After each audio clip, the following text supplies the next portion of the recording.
का ये last chapter है इंटरनल सिक्योरिटी का, जिस पे हम बात करने जा रहे हैं।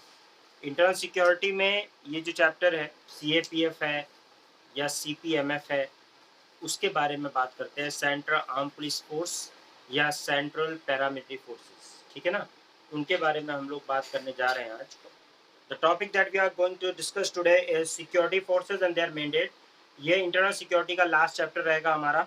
और सेंट्रल आर्म फोर्सेस सीएपीएफ, आपको पता है सेंट्रल आर्म पुलिस फोर्सेस का वो है, पुराना नाम आपको पता है सेंट्रल पैरामिलिट्री फोर्सेस था, ठीक है, जिसको चेंज करके 2011 के अंदर इसका नोमेनक्लेचर थोड़ा चेंज किया गया और सीएपीएफ के कैटेगरी में डाले गए सेंट्रल आर्म पुलिस फोर्सेस। और पैरामिलिट्री फोर्सेस भी हैं, बट नोमेनक्लेचर के हिसाब से सीएपीएफ के अंदर बीएसएफ है, आपका सीआईएसएफ है, और अब सीआरपीएफ है, एसएसबी है, आईटीबीपी है, ये सेंट्रल आर्म पुलिस फोर्सेस के अंडर में डाल दिए गए। उसके अलावा कुछ पैरामिलिट्री फोर्सेस भी हैं, जैसे आसाम राइफल्स हैं। आसाम राइफल बेसिकली जो है वो एक पैरामिलिट्री फोर्स है जो कि मैंडेट में काम करती है, मिनिस्ट्री ऑफ होम अफेयर्स के ही मैंडेट में काम करती है, उसके अंडर में ही काम करती है। ऑपरेशन वो आर्मी के अंडर में करती है ज़्यादातर, लेकिन रिपोर्टिंग उसकी होती है मिनिस्ट्री ऑफ होम अफेयर्स को, ठीक है ना। तो कुल मिलाकर यह है कि अंडर में वो मिनिस्ट्री ऑफ होम अफेयर्स ही मानी जाती है, जबकि उसकी ट्रेनिंग वगैरह और चीज़ों में आर्मी का कंट्रीब्यूशन रहता है। और कोस्टल गार्ड्स हैं। तो इस तरह से कुछ हमारे जो है सेंट्रल आर्म पुलिस फोर्सेज जो हैं, उनके बारे में हम बात करेंगे आज कि कैसे उनका क्या है, कौन कौन सी यूनिट्स हैं और कौन सी किसके अंडर में काम करती हैं, क्या उनका मैंडेट है, फंक्शन क्या है, एक एक करके हम लोग डिस्कस करेंगे। हमें आपको पता है सेंट्रल आर्म पुलिस फोर्सेज जो है ये एक न्यू टर्मिनोलॉजी 2011 में इंट्रोड्यूस की गई। और सेंट्रल आर्म पुलिस फोर्सेज के अंडर में जो ये न्यू टर्मिनोलॉजी है, इसमें 8 फोर्सेज को बेसिकली रखा गया। वो 8 फोर्सेज कौन कौन सी हैं, टिप्स पे याद रखिए। बीएसएफ, बॉर्डर सिक्योरिटी फोर्स, ठीक है, सीमा सुरक्षा बल। और उसके अलावा आपका CRPF, central reserve police force, ठीक है। उसके अलावा ITBP, Indo Tibetan border police, ठीक है। उसके अलावा जो है आईटीबीपी है, आईटीबीपी जो है इंडो तिब्बतन बॉर्डर पुलिस। उसके बाद में हमारा जो है आपका सीआईएसएफ है। सीआईएसएफ क्या है, सेंट्रल इंडस्ट्रियल सिक्योरिटी फोर्सेस। उसके अलावा आपका सशस्त्र सीमा बल एसएसबी, ठीक है, ये है। उसके बाद में आपका एनएसजी है, नेशनल सिक्योरिटी गार्ड्स। उसके अलावा हमारा एसपीजी है, स्पेशल प्रोटेक्शन ग्रुप। और उसके अलावा आरपीएफ है, रेलवे प्रोटेक्शन फोर्स। तो इस तरीके से ये कई सारी हमारे पास है। उसके अलावा सेंट्रल की पैरामिलिट्री फोर्सेस में जो नाम दिया जाता है वो basically Assam rifles, Indian coastal guards का नाम दिया जाता है। आसाम राइफल जैसे कि मैंने बताया एडमिनिस्ट्रेटिव कंट्रोल में है मिनिस्ट्री ऑफ होम अफेयर्स के, लेकिन ऑपरेशन करती है अंडर आर्मी, ओके। तो ये है, इसलिए पैरामिलिट्री फोर्सेस हैं। उसके अलावा जो है इंडियन कोस्टल गार्ड्स हैं। ये 2008 के मुंबई अटैक जो हुआ उसमें, उसके बाद इसको इस तरह से स्ट्रेंथन किया गया। तो पहले तो हम सेंट्रल आर्म पुलिस फोर्सेस के बारे में बात करेंगे, और ये चैप्टर 2 पॉइंट ऑफ व्यू से इंपॉर्टेंट है। एक तो गवर्नेंस पॉइंट ऑफ व्यू से भी इंपॉर्टेंट है, और दूसरा जो है गवर्नेंस के साथ साथ ये आपका जो है security, internal security point of view से भी इंपॉर्टेंट है, ठीक है। तो दोनों पॉइंट ऑफ व्यू से आप इसमें पॉइंट देखेंगे, फाइन। तो अभी हम लोग जो बात करेंगे वो सेंट्रल आर्म पुलिस फोर्सेस के बारे में बात करेंगे, और सेंट्रल आर्म पुलिस फोर्सेस के एक एक यूनिट के बारे में बात करेंगे कि क्या है। और उसके बाद में फिर फर्दर हम लोग जो है फिर जो है इंटेलिजेंस वगैरह जो है उनके बारे में बात करेंगे, जो कि पॉलिटी में, गवर्नेंस के अंदर और साथ साथ में जो है इंटरनल सिक्योरिटी में भी काम आता है। तो ये जो टॉपिक है ये 2-3 सब्जेक्ट्स को कवर करता है, इसलिए मैं इंपॉर्टेंट है। सबसे पहले जो सेंट्रल आर्म पुलिस फोर्सेस, ठीक है, there are 2 type of central arm police forces. जैसा मैंने बताया 2 टाइप, मतलब वैसे तो ये एक ही ज़्यादातर एक कैटेगरी के अंदर ही आता है, सीएपीएफ के अंडर में अब सारा डाल दिया है 2011 के बाद। लेकिन सीपीएमएफ यानी सेंट्रल पैरामिलिट्री फोर्सेस भी के नाम से अभी भी जाना जाता है। तो इसमें आप देखें सीएपीएफ के अंदर आपको मैंने बताया फर्स्ट जो 6 सर्विसेज हैं, फर्स्ट 6 मतलब BSF, CRPF, ITBP, CISF, SSB और एनएसजी, ये एडमिनिस्ट्रेटिव कंट्रोल में है मिनिस्ट्री ऑफ होम अफेयर्स के, एमएचए के। इस पॉइंट को अंडरलाइन कर लीजिए, बात समझ लीजिए, ठीक है। बात समझ में आ रही है? कौन कौन से मिनिस्ट्री ऑफ होम अफेयर्स के अंडर में है भाई? कौन कौन से, which of the following are under the administrative control of, किस कौन कौन से हैं? पहला आपका कौन कौन है, इनका नाम नोट कर लीजिए आप लोग, जो है मतलब इसको अंडरलाइन कर लीजिए। BSF, CRPF, ITBP, CISF, SSB और एनएसजी। इसको आप एकदम अंडरलाइन कर लीजिए अपनी बुक में कि ये 6 जो हैं, क्योंकि एग्जाम में क्वेश्चन आ जाता है कि कौन किसके अंडर में है, तो ध्यान रखिएगा ये बीएसएफ, सीआरपीएफ, आईटीबीपी, एसएसपी और एनएसजी ये एडमिनिस्ट्रेटिव कंट्रोल में है। किसके एडमिनिस्ट्रेटिव कंट्रोल में है? These are the in the administrative control of ministry of home affairs, ठीक है। वाइल एसपीजी जो है, एसपीजी की फॉर्म क्या बताई मैंने? स्पेशल प्रोटेक्शन ग्रुप, ये कैबिनेट सेक्रेटरिएट के अंडर में आता है। किसके अंदर आता है? Cabinet secretariat. और आरपीएफ जो है ये under the ministry of railway के अंडर में आता है। और लेकिन इन सारी फोर्सेस को all are headed by the senior IPS officer, यानी जो आईपीएस ऑफिसर होता है उसी के सीनियर आईपीएस ऑफिसर होगा, वही इनको हेड करेगा। Most of the higher post of this 5 are filled through the deputation by the IPS officers, ठीक है। ये फोर्सेज जो होती हैं, these forces assist and report to the, किससे असिस्टेंस पाती है और रिपोर्ट करती है? मिनिस्ट्री ऑफ होम अफेयर्स को, ठीक है। ओके, पहले इन लोगों को earlier they were known as central paramilitary forces, okay. Out of this 5 BSF, SSB, ITBP are border guarding forces. आपको पता है कि बीएसएफ जो है इंडिया और बांग्लादेश, बांग्लादेश और इंडिया पाकिस्तान बॉर्डर को देखती हैं। एसएसबी जो है वो आपका सशस्त्र सीमा बल जो है वो आपका भूटान और नेपाल के बॉर्डर को देखता है। आईटीबीपी जो है इंडो तिब्बतन बॉर्डर पुलिस है, तो नाम से जाहिर है तिब्बत रीजन को देखता है, ठीक है ना, इसको। उसके अलावा सीआरपीएफ जो इंटरनल सिक्योरिटी और इलेक्शन ड्यूटी वगैरह को देखता है। और अगर कोई मतलब ग्रेव सिचुएशन आती है, खासकर जो इंटरनल सिक्योरिटी में, जैसे कि मैंने बताया नॉर्थ ईस्ट जो मिलिटेंसी वगैरह है और या जो माओइस्ट वगैरह हैं, उनको भी निपटने के लिए ये फोर्स काम करती है। सीआरपीएफ जो है वो मेजर क्रिटिकल इंस्टॉलेशन, कंट्री के बड़े मेजर क्रिटिकल इंस्टॉलेशन को भी सिक्योरिटी देती है। और पैरा मिलिट्री फोर्स, ये जो सीआरपीएफ है ये पार्लियामेंट को भी सुरक्षा देती है, ओके। उसके अलावा जो है सीआरपीएफ जो है ये इसका क्रूशियल इंस्टॉलेशन के साथ साथ एनएसजी, और उसके अलावा एनएसजी जो है वो कमांडो फोर्स है जो कि काउंटर टेररिज्म ऑपरेशन को लुक आफ्टर करती है और वीआईपीज की high security VIPs security provide करती है। एसपीजी जो है वो बेसिकली सिक्योरिटी प्राइम मिनिस्टर और एक्स प्राइम मिनिस्टर्स वगैरह की करती है। वाइल जो आरपीएफ है वो क्या करती है? आरपीएफ जो है रेलवे प्रॉपर्टी का और पैसेंजर की सेफ्टी को इंश्योर करती है। वो अलग बात है कि पैसेंजर को, आपको पता है कि ये सेफ्टी इंश्योर करने के बजाय अभी आपने रिसेंटली एक केस देखा कि जो है जो रक्षक था वही भक्षक बन गया और उसने जो है 3 लोगों को, इनफैक्ट 4 लोगों को, अपने ऑफिसर को लेकर उसने गोली मार दी।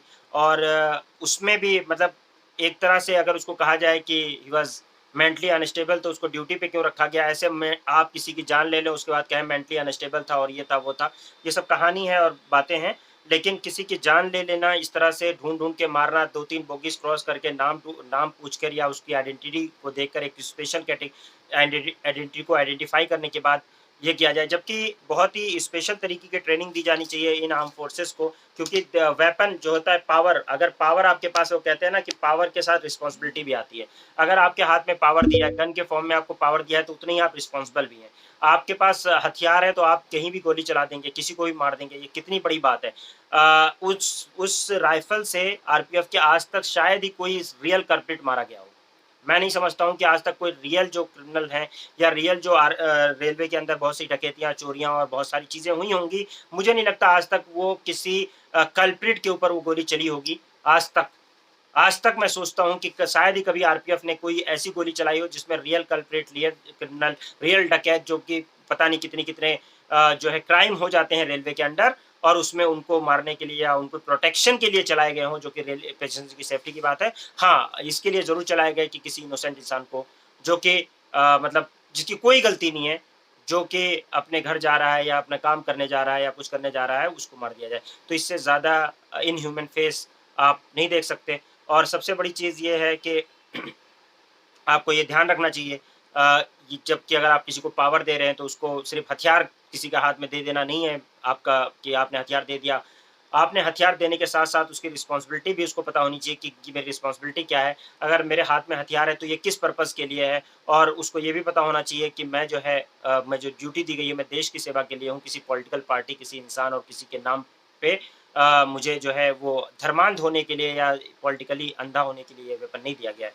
तो जो फ़ोर्सेस जो आपको पावर दी जाती है, जो आपके हाथ में हथियार दिया जाता है, वो हथियार और पावर इसलिए दिया जाता है ताकि आप लोगों की रक्षा कर सकें। आपको रिस्पॉन्सिबिलिटी दी जाती है रक्षा की, ना कि इसके कि आप जो है उसको मिसयूज़ करें और उसको जिनकी सेफ्टी की आपको ज़िम्मेदारी दी गई है उन्हीं की आप जो है जान ले लें।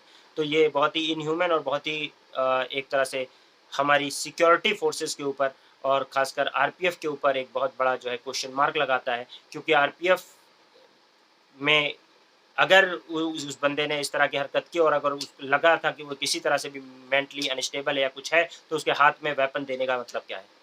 या उसको ड्यूटी पर रखने का मतलब क्या है? उसको उसको पहले इलाज कराया जाए, ठीक है? तो इस तरह की चीज़ें हैं या इस तरह की कोई भी फ्यूचर में ऐसी कोई चीज़ ना हो सके उसके लिए बहुत ही सीरियस तरीके से इसको जो है देखा जाना चाहिए और इसको एड्रेस किया जाना चाहिए और इसको एक लॉ एंड ऑर्डर का और इसी तरीके से देश की स्टेबिलिटी अगर बनाए रखनी है तो इसको एक बहुत बड़ा कंसर्न इसको लेकर एक कंसर्न के तौर पे देखा जाना चाहिए, है कि नहीं?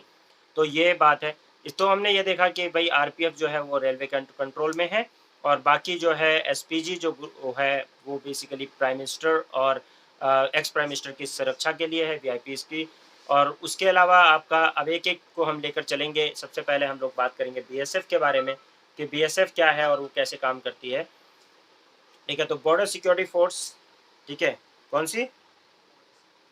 बीएसएफ या बॉर्डर सिक्योरिटी फोर्स, उसके बारे में पहली बात होगी। तो बॉर्डर सिक्योरिटी फोर्स क्या है, कैसे काम करती है, ठीक है?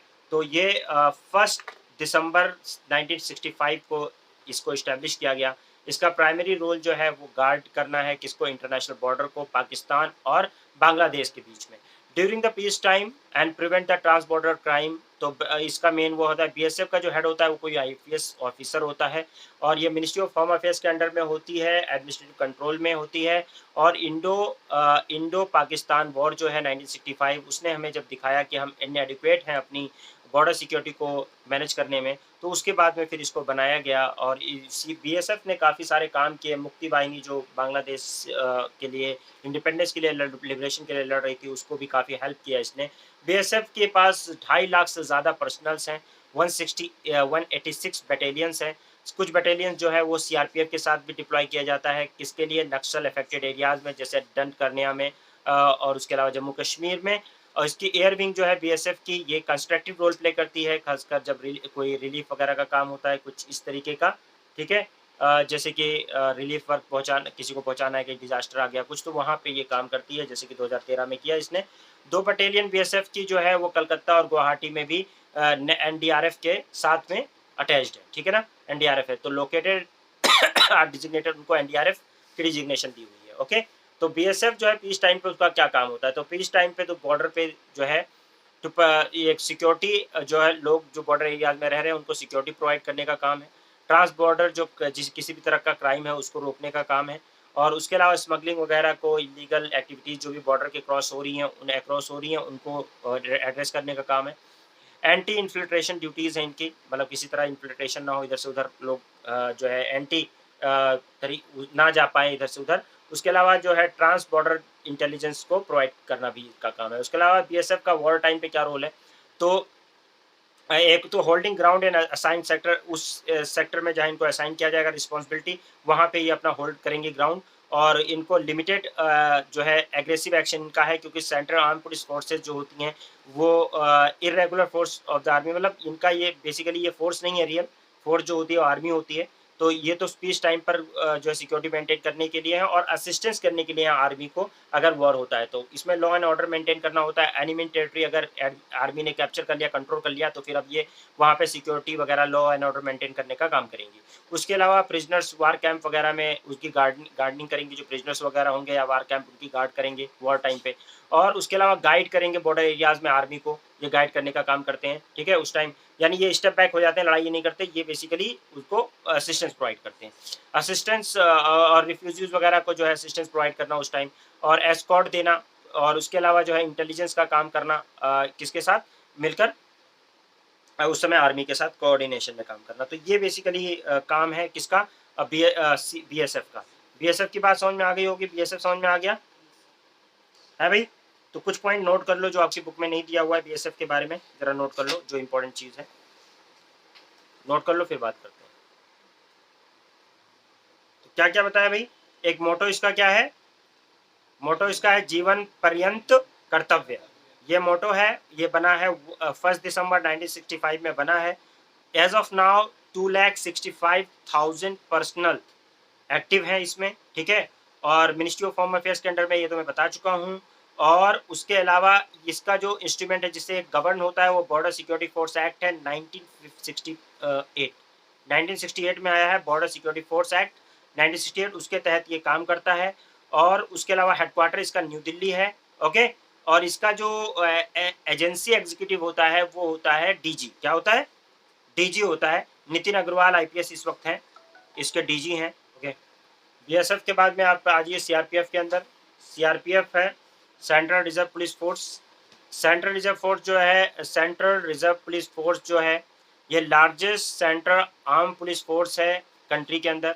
और ये आपका जो आई है इसको अंडरलाइन कर लीजिएगा कि ये आया है crown representation police on July 27, 1939। Crown representation police के फॉर्म में इसको बनाया गया था। आफ्टर इंडिपेंडेंस इसको सेंट्रल रिजर्व पुलिस फोर्स कहा गया, ठीक है। तब से इसका नाम जो है सेंट्रल रिजर्व पुलिस फोर्स है, ओके। कई सारे इसके बड़े अचीवमेंट्स भी हैं, रिमार्केबल अचीवमेंट्स भी हैं, तब से इसकी स्ट्रेंथ वगैरह काफ़ी बड़ी है। और सीआरपीएफ के अंदर 234 बटालियन हैं, मतलब उससे ज़्यादा अब तो और ज़्यादा वो काम कर रहे हैं, फंक्शन बहुत ज़्यादा है। इसके अलावा आपका सीआरपीएफ के अंदर 195 executive battalion, 2 disaster management forces, 4 महिला बटालियन, 10 आरएएफ बटालियन। और ये आपके बुक में नहीं दे रखा है। 5 सिंगल बटालियन, 10 कमांडो बटालियन। इस तरह से इसने कोबरा, मतलब कोबरा फोर्सेस आपने सुना होगा, ठीक है। कोबरा फोर्सेस भी इसी की है। स्पेशल ड्यूटी ग्रुप इसी की है, जो एसपीजी एसडीजी ग्रुप जो है, ठीक है। पार्लियामेंट के ड्यूटी के लिए पीडीजी होता है, पीडीजी पार्लियामेंट ड्यूटी ग्रुप, ठीक है, ठीक है, पार्लियामेंट्री ड्यूटी ग्रुप है। उसके अलावा जो है ये आपका यानी कोबरा क्या होता है, जब रिजोल्यूट एक्शन होता है कुछ, कोबरा का फुल फॉर्म क्या होता है, कमांडो जो है, commando battalion for resolute action, ठीक है। तो ये है, ये भी जो है सीआरपीएफ की फोर्स होती है। और इसके पास जो है 3 एनडीआरएफ बटालियन भी हैं, यानी डिजास्टर के टाइम पे, कैलेमिटी के टाइम पर भी काम करें। और ये रिपोर्ट किसको करती है, किसके अंडर में एजेस में है, मिनिस्ट्री ऑफ होम अफेयर्स के अंडर में, ठीक है ना। और मिनिस्ट्री ऑफ होम अफेयर्स के अंडर में है। और उसके अलावा एक आईपीएस ऑफिसर इसको हेड करता है, ठीक है, ओके। अब इसका मेन काम क्या है, ये बेसिकली यूनियन टेरिटरीज को स्टेट में लॉ एंड ऑर्डर मेंटेन करने में काम करती है, इंसर्जेंसी एंटी नक्सल ऑपरेशंस करने में काम करती है। इम्पोर्टेंट जो है इसका इंटरनल सिक्योरिटी में बहुत ज़्यादा इम्पोर्टेंस है। और ये कुछ कुछ इंस्टीट्यूशंस को, सरेंस को जो है वो प्रोटेक्शन का भी काम देती है, जिसमें वैष्णो देवी यात्रा वगैरह को। इसमें आरएएफ जो होता है, रैपिड एक्शन फोर्स, आरएएफ, जब कहीं दंगा, कम्युनल वायलेंस वगैरह कम होता है, सिवियर अनरेस्ट होता है, तो वहाँ पे आरएएफ को लगाया जाता है, रैपिड एक्शन फोर्स को, जिसको आप लोगों ने सुना होगा कि क्या कर्फ्यू लग जाता है तो, ठीक है, पीएससी लग जाती है ना, तो पैरामिलिट्री फोर्सेज जो लग जाती हैं, आरएएफ होती है, रैपिड एक्शन फोर्स लग जाती है। और उसी तरीके से आप लोगों ने ये भी सुना होगा कि commando battalion for the resolute action, cobra, cobra battalion. तो 10 स्पेशलाइज इनके पास बटालियन है कोबरा बटालियन के नाम से, जो कि 2008 से 9 तक से ऑपरेशन में रही। इनका क्या मेन काम है, ये क्विक ऑपरेशन करती है लेफ्ट विंग एक्सट्रीमिज्म के खिलाफ। उसके अलावा आपका स्पेशल ड्यूटी ग्रुप होता है and parliamentary duty group, PDG. ये जो है basically special elite elite forces हैं ये इनको स्पेशल प्लेसेस के प्रोटेक्शन के लिए लगाया जाता है, खासकर जैसे पीडीजी को लगाया जाता है पार्लियामेंट्री सिक्योरिटी के लिए। आपको पता है इसको लगाना, ये पीडीजी को बनाने की ज़रूरत क्यों पड़ी, आपको पता है पार्लियामेंट्री अटैक हुआ 2001 में, तो उसके बाद में फिर ये हुआ टेरर अटैक के बाद कि ज़रूरी है यहाँ पे, तो यहाँ पे एक लगभग 1540 पर्सनल को ड्रॉ किया जाता है। बहुत सारी यूनिट्स है, किसके, सीआरपीएफ के अलग अलग यूनिट से ड्रॉ किया जाता है। और इनका मेन काम होता है पार्लियामेंट्री सुरक्षा को प्रोवाइड करना। उसके अलावा जो है अलग अलग चीज़ों में काम करते हैं। कुछ और फैक्ट्स इसमें और लिख लो, ठीक। तो ये सीआरपीएफ जो है ये बेसिकली काउंटर टेररिज्म या काउंटर इंसर्जेंसी ऑपरेशन के लिए इम्पोर्टेंट है। और इसमें जो है इसका वो याद रखो, मोटो मोटो क्या है, सेवा एंड निष्ठा, सर्विस एंड लॉयल्टी। क्या है, सेवा और निष्ठा। इसकी मोटो लिख लीजिए, सेवा और निष्ठा, सर्विस एंड लॉयल्टी। और ये कब बनी है, 27 जुलाई 1939 में। और फर्दर उसके बाद में क्राउन रिप्रेजेंटेटिव पुलिस के नाम पे बाद में 28 दिसंबर 1949 में इसको जो है रिकॉन्स्टिट्यूट किया गया, मतलब सीआरपीएफ के तौर पर। मिनिस्ट्री ऑफ होम अफेयर्स के अंडर में फंक्शन करती है, ठीक है। और ज्यूरिस्डिक्शन की बात करें तो पूरा इंडिया ज्यूरिस्डिक्शन है उसका, ठीक है।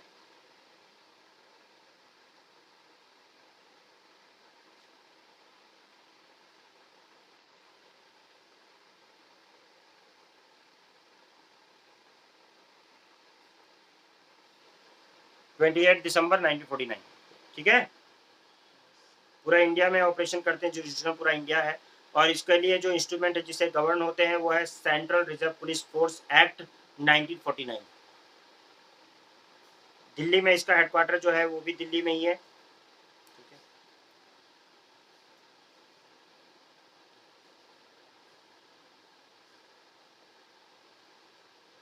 और एजेंसी एग्जीक्यूटिव जो है इस वक्त कौन है, यानी इसका डीजी कौन है, सीआरपीएफ का डीजी, वो है इस वक्त डॉक्टर सुजॉय लाल थाउसेन।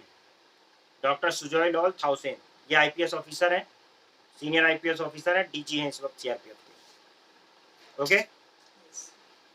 चाइल्ड एजेंसीज में नाम तो आपको याद हो गया, कोबरा। कोबरा मतलब commando battalion for resolute action, RAF rapid action force और स्पेशल ड्यूटी ग्रुप। उसके अलावा जो है आपका पार्लियामेंट्री ड्यूटी ग्रुप जो है, ठीक है ना, ओके।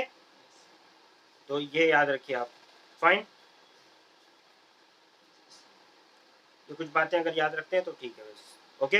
तो सीआरपीएफ सबसे लार्जेस्ट फोर्स है इस तरह का। उसके बाद में आपका आता है ITBP, Indo Tibetan border police force.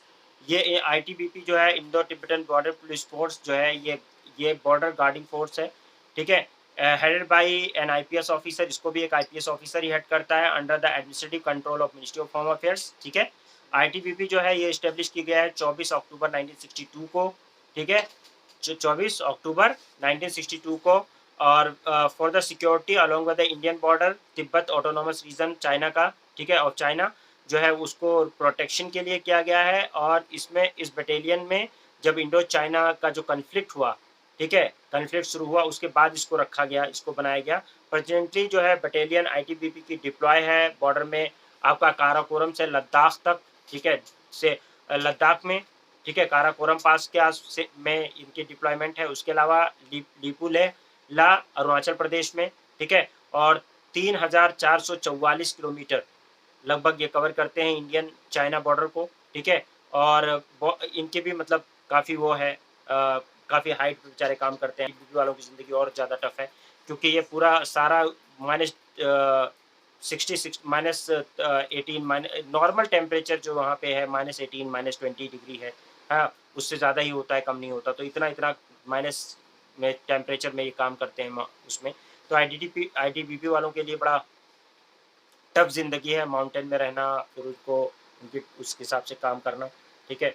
Vigilant रहना, नॉर्थन इनका मेन जो है क्विन डायमेंशन में 5 फंक्शन है इनकी, कि vigil on the northern border detection and the prevention of the border violation and पर promotion of the sense of security among the local populace, check illegal immigration on trans-border smuggling, provide just the sensitive installations and threatened VIPs।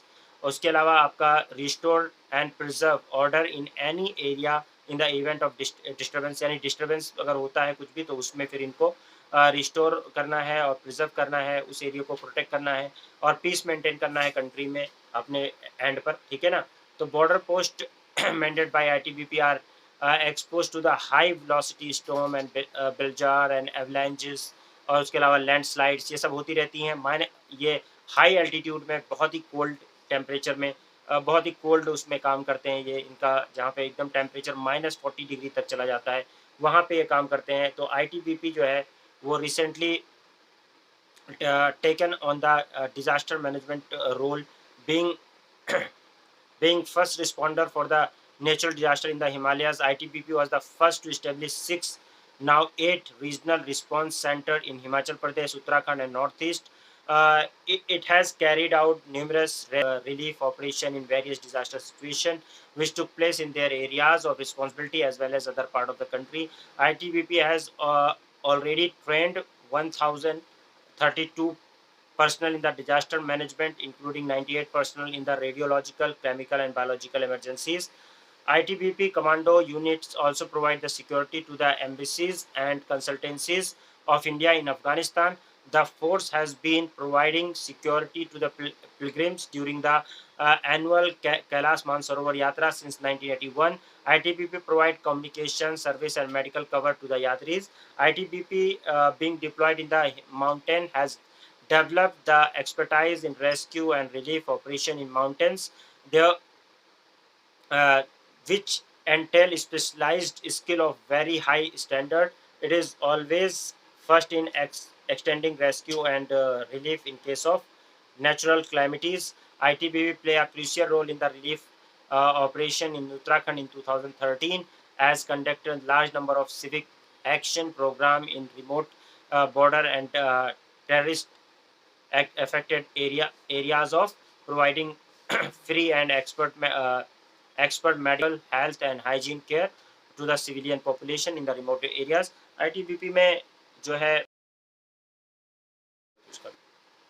ठीक है, तो इसका मोटो है क्या है, शौर्य, दृढ़ता और कर्मनिष्ठा। ठीक है ना, ये इसका लोगो है, मतलब मोटो है, और इसके लोगो के अंदर दिया भी हुआ है। अगर लोगो आप देखोगे तो उसमें ITBP का भारतीय तिब्बत सीमा पुलिस और उसके साथ साथ नीचे शौर्य, दृढ़ता और कर्मनिष्ठा ये भी लिखा रहेगा। ठीक है, ये 1962 में बना है जैसे कि आपको पता है, और मिनिस्ट्री ऑफ होम अफेयर्स के अंडर में ये भी है।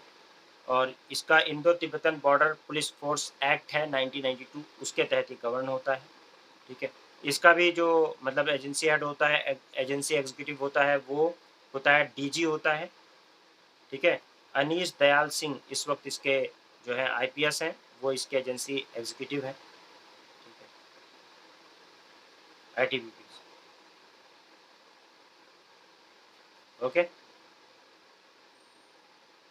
तो ITBP देख लिया। उसके बाद में आपका CISF है। CISF central industrial security force. Central industrial security force क्या है? CISF ये प्रोवाइड करता है सिक्योरिटी लगभग 300 इंडस्ट्रियल यूनिट्स को and other establishment located all over India. और इसको कब इस्टेब्लिश किया गया है? इसको 1969 में। And it provide the security over 307 industrial unit including 59 domestic and international airports, fire protection cover of 686 industrial undertakings and industrial sectors such as atomic power plant, space installation, mints, उसके oil refineries, major ports, Delhi metro, heavy engineering and यानी heavy engineering and steel plants, उसका ना बैराजेस और उसके fertiliser units.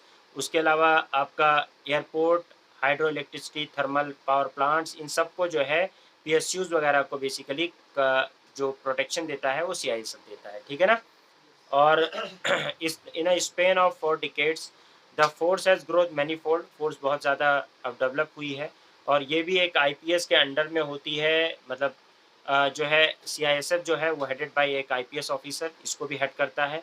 Administrative control में किसके है? ये मिनिस्ट्री ऑफ होम अफेयर्स के एडमिनिस्ट्रेटिव कंट्रोल में है। ठीक है ना, ओके। और ये मल्टीटास्किंग सिक्योरिटी एजेंसी है जो कंट्री में अलग अलग जगहों पे क्रूशियल इंफ्रास्ट्रक्चर वगैरह, इंस्टॉलेशन वगैरह के प्रोटेक्शन के लिए होती है। इनफैक्ट अगर टेररिस्ट और नक्सलाइट अफेक्टेड एरियाज में भी इनको अलग अलग तरीके से काम दिया जाता है, उसको भी निभाते हैं। ठीक है, Indian parliament on February 25, 2009 authorized the provision of central industrial security forces to provide security to the private corporation establishment across the country for a fee which with the passage of CISF Amendment Act 2008। अब यहाँ पे यह इनको पैसा कमाना है, तो CISF को सर्विस प्राइवेट इंस्टॉलेशन के भी सर्विसेज के लिए रखा है। जैसे कोई बड़ा वो है, बड़ी इंडस्ट्री है, तो वो अपने मतलब CISF को रख सकती है और उसके अपने सिक्योरिटी के लिए, और उसको फिर उनको फीस देना पड़ेगा उसका। ठीक है ना, ये तो इसीलिए पीस कीपिंग मिशन वगैरह में भी इनका काम है। तो CISF जो है वो सिक्योरिटी प्रोवाइड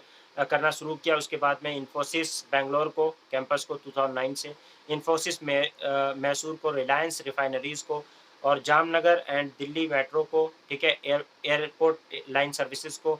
एडिशनली जो है प्राइवेट सेक्टर में कई जगहों पे CISF अपनी सर्विस देती हुई नज़र आ रही है। CISF प्राइवेट एंटिटी को भी मतलब सर्विसेज दे रही है। एक बड़ी बात है, गवर्नमेंट एक तरह से इसको पैसा कमाने का जरिया गवर्नमेंट ने बना दिया है। ठीक है, CISF को। तो CISF ये है बेसिकली, CISF अपनी इंडस्ट्रीज को प्रोटेक्ट, तो उनको लगा कि जब अपनी इंडस्ट्रीज को प्रोटेक्ट कर रहे हैं तो और लोगों को प्रोटेक्ट करें, पैसा ही कमाएं हैं। बनिए हो तो क्या नहीं करा ले हैं।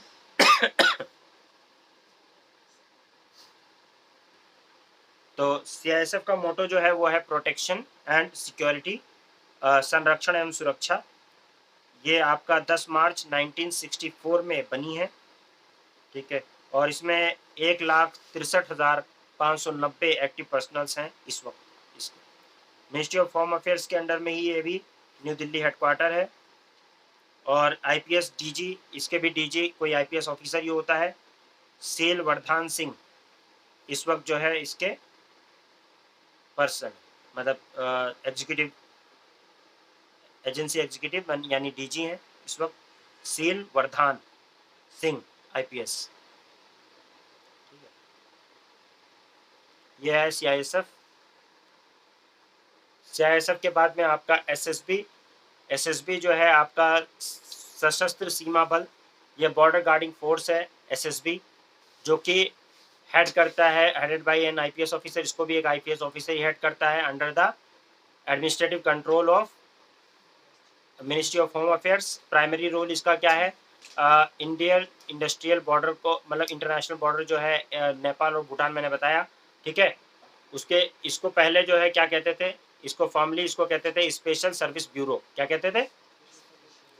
SSB तब भी था, स्पेशल सर्विस ब्यूरो। बाद में इसको चेंज कर दिया गया स्पेशल सर्विस ब्यूरो से। इन 1963 के अंदर इसको बनाया गया था, साइनो इंडिया जब वॉर हुआ था। प्राइमरी टास्क इसका था कि आर्म सपोर्ट प्रोवाइड करना है, ठीक है, for raw research and analysis wing raw को, एंड इनकलकेट करना है feeling of national belonging to the border population. इनको मेन यही सब काम दिया गया था, साइड वर्क दिया गया था, मोटिवेशन ट्रेनिंग वगैरह प्रोवाइड करना, ये सारा काम था।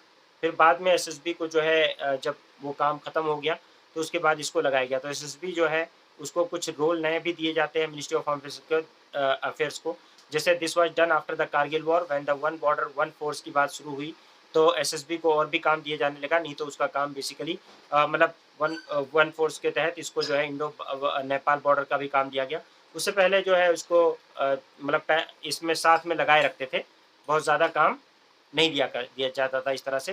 फिर इन 2004 it was assigned the task of guarding 699 stretch of Indo border along with the जो है along with the state of Sikkim, West Bengal, Assam, उसके Arunachal Pradesh. SSB is also the first border guarding force which was decided to recruit women battalion। यहाँ पे women battalion भी ये लेकर आई है। SSB also encouraged the counter insurgency operation in Jammu and Kashmir and anti-Naxal operation in Jharkhand and Bihar। It performed the internal security duties as well, है ना। Election duties पे भी इनको लगाया जाता है, SSB वगैरह को भी लगाया जाता है, और अदर ड्यूटीज़ भी इनको दिए जाते हैं। इसका मेन चीज़ है लोगों में सिक्योरिटी पैदा करना, ठीक है, जो भी बॉर्डर एरियाज में रह रहे हैं। ट्रांस बॉर्डर किसी भी तरीके का जो है क्राइम वगैरह, अनऑथराइज्ड एंट्री वगैरह, उसको प्रिवेंट करना, स्मगलिंग इलीगल एक्टिविटीज़ को रोकना, ठीक है। तो ये है आपका SSB, ठीक है, कर लिया, समझ में आ गई बात। अब SSB का सेवा, सुरक्षा और बंधुत्व, सर्विस, सिक्योरिटी एंड ब्रदरहुड, ठीक है ना, SSB। तो SSB का याद हो गया। मिनिस्ट्री ऑफ होम अफेयर्स के अंडर में ये भी है, न्यू दिल्ली इसका भी हेडक्वार्टर है। और इसका DG जो है ये भी IPS ऑफिसर रश्मि शुक्ला, इस वक्त रश्मि शुक्ला DG हैं इसकी, ठीक है, DG SSB, ओके। उसके बाद में आपका NSG है, नेशनल सिक्योरिटी गार्ड्स। ये स्पेशल फोर्स बनाई गई 1984 के अंदर as a federal contingency development forces that are primarily being utilized for the counter terrorism activities, ठीक है ना, and created by the cabinet secretariat under the National Security Guard Act of Indian Parliament in 1986। तो ये जो बनाया गया ये cabinet secretariat के अंदर में फंक्शन करता है। इसको बेसिकली बनाया गया किसके लिए, नेशनल सिक्योरिटी गार्ड एक्ट के तहत 1986 में। और it work completely under the central arm police force structure, जैसा सेंट्रल आर्म पुलिस फोर्स का स्ट्रक्चर उसी तरह काम करता है।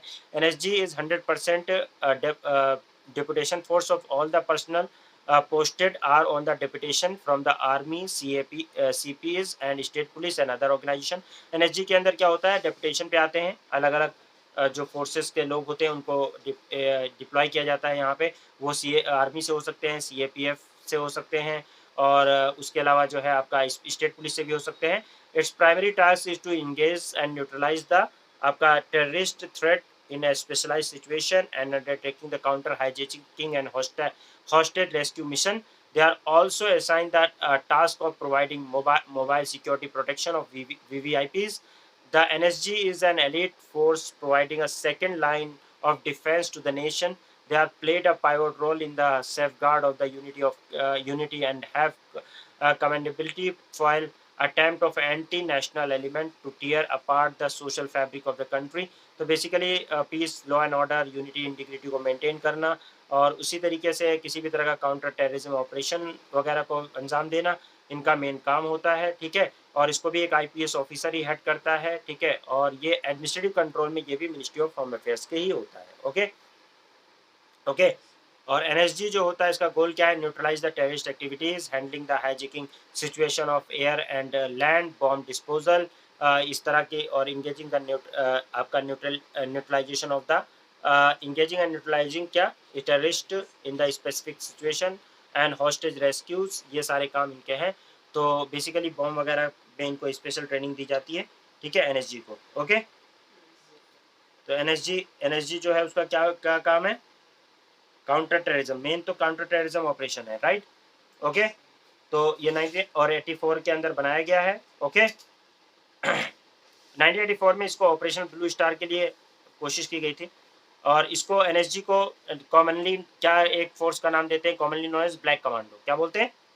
ब्लैक कैट्स, सुना है ना, ब्लैक कैट्स। तो इसको एनएसजी को ही ब्लैक कैट्स कहा जाता है। क्लियर है? इसमें है सर्वत्र सर्वत्र सर्वोत्तम सुरक्षा, सर्वत्र ओमनी प्रेजेंस, सर्वत्र, ठीक है, सर्वोत्तम ओमनीपोटेंट सिक्योरिटी, सर्वत्र सर्वोत्तम सुरक्षा, ये इसकी मोटो है। Okay ministry of home affairs के अंडर में है और इसका भी डीजी जो होता है वो एनएसजी का डीजी जो होगा वो भी आईपीएस ऑफिसर ही होगा, ठीक है। एमए गणपति जो हैं इस वक्त हैं इसका एजेंसी है, ठीक है।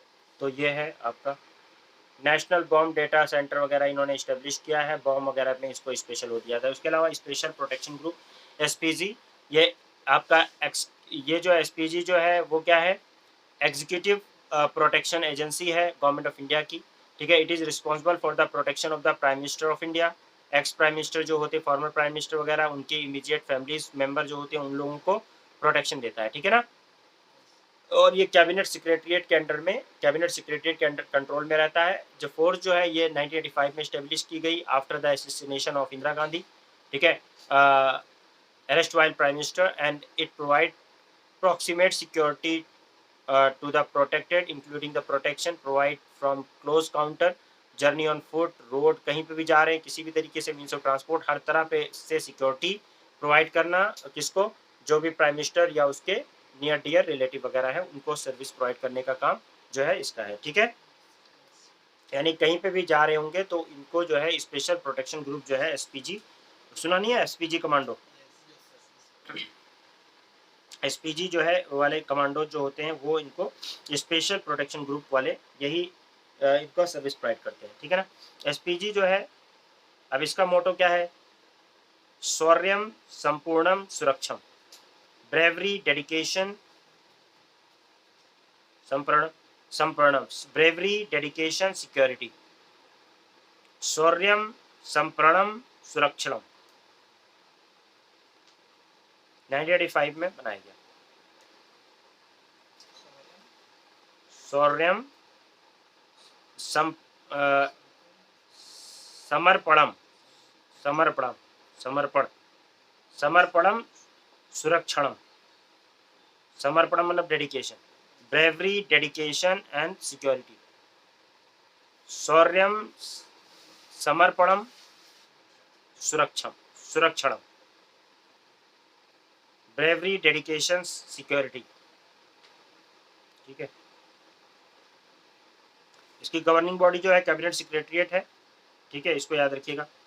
ओके इसका भी हेड जो होता है वो डीजी होता है, ठीक है, डायरेक्टर होता है इसका। और वो कौन है, आईपीएस ऑफिसर होगा, अरुण कुमार सिन्हा इस वक्त है इसके एसपीजी के, ठीक है, स्पेशल प्रोटेक्शन ग्रुप। ओके, उसके बाद में आरपीएफ है। आरपीएफ जो है railway protection force. The railway protection force of Indian railway is interested with the task of, क्या टास्क उसको दिया गया है, protecting the life line of country namely the Indian railway. और इसमें 65 जो है वो क्या है, 65,000 इसकी स्ट्रेंथ है। ड्यूटी क्या है इनकी, all in all conducive means to free movement of the railway, protection and safeguard of the railway property, and protection and safeguard of the passenger and their belongings and the passenger area, ठीक है। Originally the force was called watch and ward, and its function under the administrative control of railway administration. Later on this force was renamed as railway protection force, and its members were provided with the power to arrest without warrant for the unlawful possession of the railway property. The term railway property included only the property owned by the railway administration. In due course of time, the definition of the term railway property was extended and included the property owned by or in charge of or entrusted with the railway. The offender are booked under the Railway Property Unlawful Possession Act 1966, which is shortly known as RPUP Act 1966. Now the Railway Protection Force has separate administrative system and function under the under the general supervision of railway administration. तो are जो है आपका railway protection force जो है RPF, ये इसका काम समझ में आ गया आप लोगों को कि ये इसका काम तो समझ में आ गया होगा। इनका मोटो लिख लो, इनका मोटो है यशो लाभस्व। इसका मतलब क्या है, यशो लाभस्व मतलब अटेन ऑनर, यशो लाभस्व, ठीक है। ये मिनिस्ट्री ऑफ इंडियन रेलवे में, मिनिस्ट्री ऑफ रेलवे के अंडर में होती है। आरपी एक्ट जो है, आरपीएफ एक्ट 1957 में के तहत ये बनाई गई है, और मिनिस्टर इसके लिए रेलवे मिनिस्टर रिस्पॉन्सिबल होता है। और आईपीएस जो होता है वो इसको भी देखता है। डीजी आईपीएस जो है वो भी मतलब डीजी जो होता है इसका वो आईपीएस ऑफिसर ही होता है, ठीक है। मनोज यादव जो है वो इस वक्त इसके आरपीएफ के हेड है, और ये जो है आईपीएस ऑफिसर होता है। देख लो जितनी भी फोर्सेज हैं सब में कौन कौन हेड हो रहा है, हेड कौन कर रहा है, आईपीएस ऑफिसर कर रहा है, ठीक है ना। तो आईपीएस ऑफिसर होने के बाद आप इनमें से किसी के भी हेड बन सकते हैं, ठीक है, क्लियर है। उसके बाद में आपका सेंट्रल पैरामिलिट्री फोर्सेस होती हैं। सेंट्रल पैरामिलिट्री फोर्सेस में आपका जो है पैरामिलिट्री फोर्सेस के अंदर आसाम राइफल और इंडियन कोस्टल गार्ड्स ये हैं। आसाम राइफल जो है वो बेसिकली फ्रेंड ऑफ द, इसका जो मेनली जाना जाता है friend of the north eastern people. Oldest paramilitary force है इन द कंट्री। हेडक्वार्टर इसका शिलोंग के अंदर है, और ये फोर्स जो है ये फोर्स कम्प्लीटली डिप्लॉय की जाती है नॉर्थ ईस्ट में, और ये पूरा इंडो म्यांमार बॉर्डर और नॉर्थ ईस्ट को इंटरनल सिक्योरिटी प्रोवाइड करती है, ठीक है। और ये जो है मतलब साथ साथ में जो है इंडो म्यांमार बॉर्डर को भी देखती है। और इसका हेड आर्मी ऑफिसर, इसका जो हेड होता है headed by the army officer, ठीक है। और ये आर्म फोर्सेस को असिस्ट करती है और रिपोर्ट करती है मिनिस्ट्री ऑफ होम अफेयर्स को, लेकिन ठीक है ना। तो ये माना जाएगा कि है तो मतलब आर्म फोर्सेस के ऑफिसर्स को हेड कर देंगे, लेकिन मिनिस्ट्री ऑफ होम अफेयर्स के अंडर में ये काम करती है, रिपोर्ट उसी को करती है। तो administrative control ministry of home affairs का होता है, लेकिन ऑपरेशन अंडर आर्मी करती है, ठीक है ना। इसीलिए पैरामिलिट्री फोर्सेस है, ओके, क्लियर है। असम राइफल्स, असम राइफल जो है उनको आप देखोगे छुरी उरी लेकर जैसे वहाँ पे रहता है ना, उसी टाइप से ये भी है। तो ये पैरामिलिट्री फोर्स है, ओके। इसका मोटो है friend of the hill people, वही जो लिखा है ना, friend of the hill people. 5 में इसको बनाया गया था। कब बनाया गया था, 1835 में। मिनिस्ट्री ऑफ होम अफेयर्स के अंडर में है।